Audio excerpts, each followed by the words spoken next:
Hi Katie, we are live. Hello, good morning.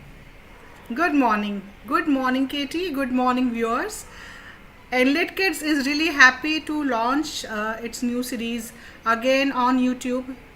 Just hold on.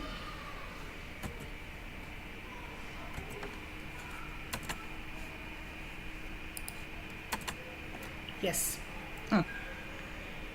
So today we are going to start our new series, Author Spotlight.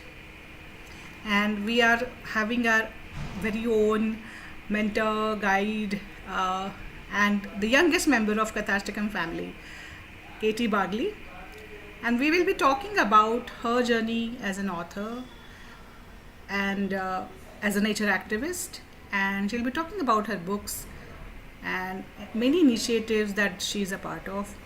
So she's an amazing person. She's a wonderful nature activist, and most of us have read her books. Me, as a children's bookstore owner, and no, I love her books, and one of the bestsellers that I have, best-selling authors that I have in my store is Katie Bagli.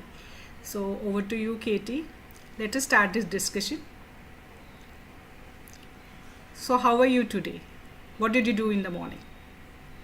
You're frozen. Hello, Katie.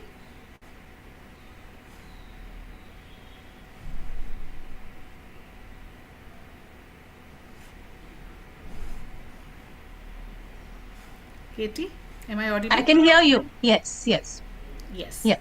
So I just wanted to know, how did you get into this writing, and when did you do start writing actually, and for children? Okay, the story is very unusual, you can say, because for a greater part of my life, I never even dreamt that I would ever start writing and, you know, uh, sort of publishing books in my name. It just happened. Sometimes the path of life comes across a crossroad and depends on which side you take. And maybe I took the right side. And overnight, it was almost like overnight, I became an author. I was thrilled to the core. It was all my friends' encouragement, my nature loving friends, because we all used to go out to various green pockets of Mumbai and even out of Mumbai, and always with a field guide and learning things, looking under stones, turning over leaves, looking up at the trees, listening, and teaching ourselves, about the various quirks of nature. And then I would come home and write stories about them and circulate them amongst my friends. And they were the ones who pushed me into publishing my stories. I didn't even expect it would ever happen. But I guess I was really lucky. It happened, it was like a windfall. And then that changed my life totally because once you become an author, your books are published, children read about them, and schools invite you. So I loved interacting with children, visiting schools. Even today, I'm doing that. And, in Mumbai city, there are schools in Malad and Daisar. I don't mind going even that far just to be with the children.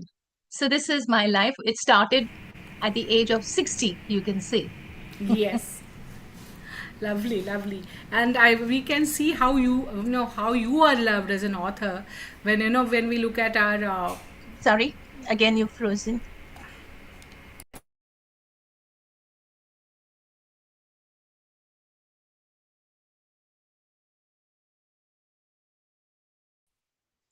Katie, are you there? Yeah. Yes.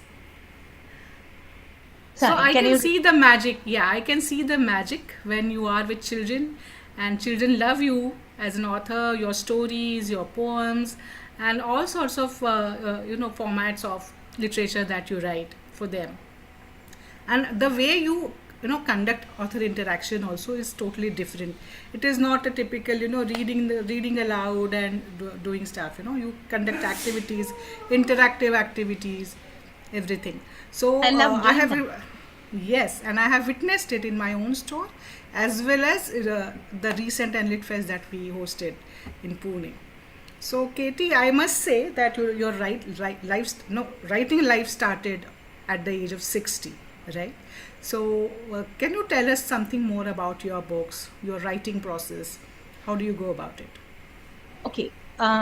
Most of my 62 books are on themes of wildlife and nature because I am really biased towards nature. I just love being in nature and I love spreading the word about nature. And I find it very, very soothing to write about nature. So the process, it depends, I mean, you pick up a fact. For instance, one of my stories in my very first book, Birds of Different Feathers, was about a koel. Nowadays, you can hear a lot of koels. They are in the process of, laying eggs, and how the koel looks out for the nest of another bird, usually a crow, and how the little hatchlings, the crow hatchlings, realize that one of them is not their brother. So they want to, sort of chuck him out. That's the story. So using the facts, the actual facts, you weave a story around it so that children get to know the fact also and they find it interesting also. That's true. I have read your books, and even as an adult, I love your books because see, when you open an encyclopedia or anything which only states facts and data, it gets boring, and even for adults. So when you weave such wonderful stories, interesting stories, and poems around the facts, I think those facts or that information is imbibed in your brain. So you don't forget it so easily. It is for lifetime that you remember these things, and that is the impact that you are creating through your books, I feel. And you being a celebrated nature's author, I think you also conduct workshops, right? Because I remember with you, we Enlit Kids conducted numerous workshops on creative writing, nature writing, Right. travel diary writing, Yes. and even we touched upon certain aspects of eco-existence, how certain tribes are living in tune with nature. So, Right. can you just elaborate your work with nature? What exactly are you doing as a nature activist? See, there is so much to nature. As they say, nature never ceases to fascinate us. So there is always something new coming up. And there is always something to write about because you want children to know about it without putting in gloom and doom and without trying to be preachy, make it fun. But at the same time, they realize the gravity of the situation. Actually, now that our planet is facing climate change, True. I just read this morning that the Indian Ocean is getting very heated up. So, how that can affect the marine life, the corals, and it's not a short term effect, it's going to be a long term effect. So, what do children do? What do? We can write, we can sensitize the children Right. so that they get inspired into taking up any small action, whatever they can do. That's my goal, you can see. Lovely. And I think this is a beautiful blend of nature lover, nature activist, and being an author. Uh, as you rightly said, anybody who's doing anything in literature or storytelling, authors, illustrators, or storytellers, we all have a responsibility and as well as the power to change or to set the Absolutely. narrative. Right. So I think you are doing a fantastic job through your books to sensitize, to make that change in young minds, uh, to be aware of what's happening around and what we should be doing. Uh, Right. I think there is something else that you are doing to sensitize young minds. Yes. Can you So elaborate? before I can tell you about that, I would like to quote Dr. Jane Goodall. She always used to say, there is hope in our actions, however small they may be. If you don't True, have hope, in spite of what is going on the planet, there is hope. But if you don't have hope, then you just fall into apathy and true. that can ruin everything. So, talking about Dr. Jane Goodall, I'm part of the Dr. Jane Goodall. Institute of India, and I'm the education director. And as an education director, I create a lot of content and reach out to schools, inspire them into action in different ways. We set up eco calendars so that maybe every month they can do different activities. And the schools are coming up with amazing work. We just give them the guidance, the direction, and they respond. They report to us every month, what they're Okay. doing. And sometimes we learn from them so many interesting ideas. Right now, actually, through Jane Goodall Institute, we are setting up Blue Schools. Blue Schools is a global organization Okay. involving ocean and other water bodies too, like rivers and wetlands Yeah. and Okay. mangroves. Right. Okay. And it's very, very important that we look into the ocean because 71% of our planet is ocean. And yet True. we hardly know anything about it. We know more about Mars than we know about our own ocean. And so many marine species are going extinct without us even discovering them. That's right. That's a pity of it. So many schools have joined us for this venture of Blue Schools. Very good. And once they start, once the whole wheel starts turning, then ultimately we'll join with a global group. There are other countries who are also doing Blue Schools, so we can empower ourselves in that manner. We can empower the children, you know. Lovely, lovely, and it is so amazing that this work is being done at such a huge level, and I think you have targeting your right, targeting the right audience, or target audience is the right Right. schools and children. I think they are the change makers for the future. So And I for many think schools, as part of the curriculum also, like lovely, SDGs, they follow the SDG, Sustainability right, Development Goals. So that is right, also so much a part of our work. In fact, ocean is SDG 14, life below water. And it yes, also involves climate change, which is another correct. SDG, so on. Yeah. Lovely, lovely. And I think you have written some books also in line with the SDGs, right? Can you elaborate Yes. on that as well? Right. So I was approached by a publisher in Delhi called Books 33. She asked me to write stories for the 17 SDGs. And then she realized 17 is a large number. So she said, maybe you can ask another author also to join you. So I did invite another author, Pooja Mahorkar. She wrote 7 stories of 7 of the SDGs, and I wrote 10 stories of 10 of the SDGs. And many of the schools really appreciate because they're for 6 to 10-year-olds, but every book is a story about the SDG, and there are activities also. It becomes a very interesting learning, and of course, lovely illustrations and so on. And I have personally seen those books. Those are wonderful books. Those were nominated in a Lit Book Awards 2024, I guess. Yes. Uh, Recently, you also won our own award in Lit Book Awards 2026 for the latest book, The Story of Aravlis. Can you Uh, tell something about it? Unfortunately, I don't have it here, but the title is Ouch, What's Hurting Our Ocean? Again, it is to do with the ocean. And basically, this book approaches the fact that the ocean is slowly getting acidified. Yeah. And if it gets acidified because of so much carbon dioxide entering into the ocean is a huge carbon sink. But after all, it can reach a point when it can't take in anymore. So it is becoming acidic.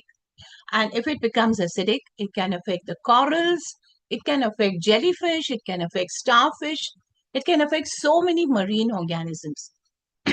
So the story is about Ayan, a man of the sea, or a lad of the sea, you can say, who loves traveling in the ocean, doesn't like to come on shore at all. But he realizes the ocean is getting acidic. So he's very, very friendly with all the ocean organisms, the ocean creatures. He asks them to write letters to the people, not to burn fossil fuels, not to belch so much carbon dioxide because the ocean is getting acidic. And each creature writes the letter on the algae fronds and tells people how they are being affected, how is the coral being affected, how is starfish being affected, and so on. So, yeah, ultimately, they get to read these letters, and I won't say more, but What a obviously, lovely idea. I mean, I know I love the book.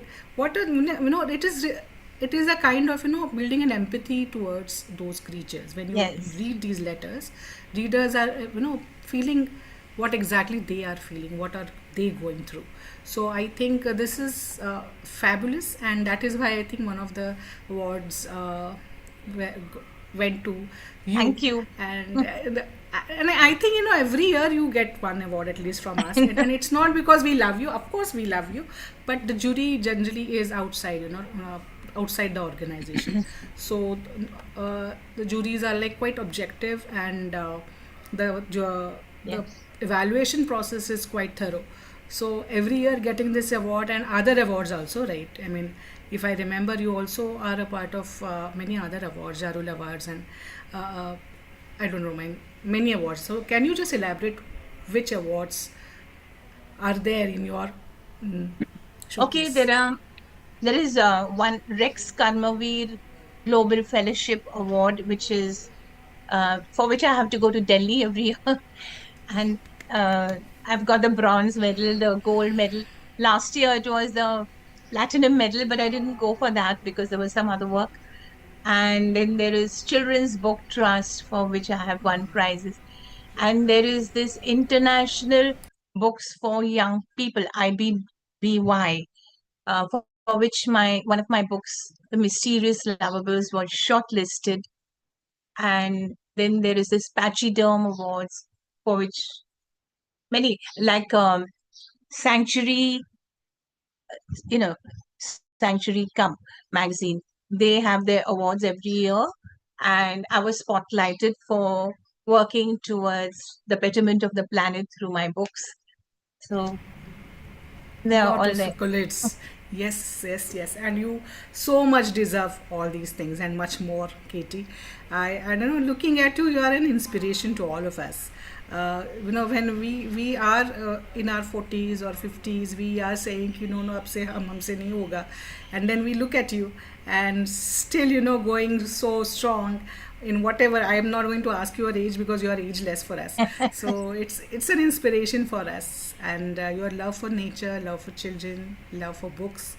I think it's this is what the secret behind your being ageless is. So thank you, Katie. Thank you so much for being here. Viewers, if anybody wants to purchase any of Katie's books, you can always connect with me and Lit Kids, and we can courier all those books to you. Again, it is available with Katie herself and Amazon as well. So for the full list of Katie's books, do connect with me, and I can send you all the books. Thank you. Can Thank I you, make a Katie. quick announcement? Yes, Uh, please go ahead. Nehru Center Library in Mumbai, every summer they run a reading book club, and they call different authors. So I have been called on 11th of May to read from my book about the Aravalis, the story of the Aravalis. So whoever's in Mumbai, do get your children along. Thank you. Sure, sure. Thank you. Thank you, Pune, Mumbai people. They can always go to at least Yeah. one day trip to a Nehru Center Library with your kids, and meet Katie there and talk to her. Okay. Thank you, Katie, for being with us today, and wish you a very, very happy uh, entire year of writing and adventures with nature. Thank you Thank you. so much, Vrishali. Thank you. You are the backbone of all this. Thank you. Thank you. Thank you. Thank you, Katie. Bye bye. Bye.